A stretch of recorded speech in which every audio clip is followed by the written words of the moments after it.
దేవుని కుమారుల ప్రత్యక్షత కొరకు సృష్టి మిగుల ఆశతో తేరి చూచుచు కని పెట్టుచున్నది. జాగ్రత్త. మనకు అర్థమైపోయింది.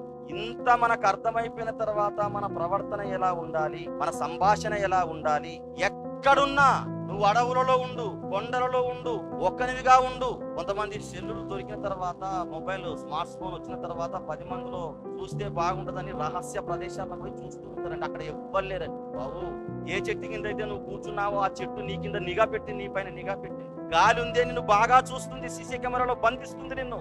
జాగ్రత్త అని హెచ్చరిస్తున్నాడు.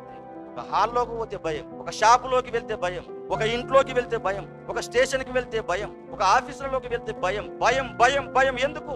కెమెరాలు ఉంటాయని. అలా నువ్వు భయపడుతున్నప్పుడు లోకమే దేవుడు ఏం చేశాడట? కెమెరాలు, సృష్టి యావత్తు తేరి చూస్తున్నది. జాగ్రత్త అని మాట్లాడుతున్నాడు. జాగ్రత్త.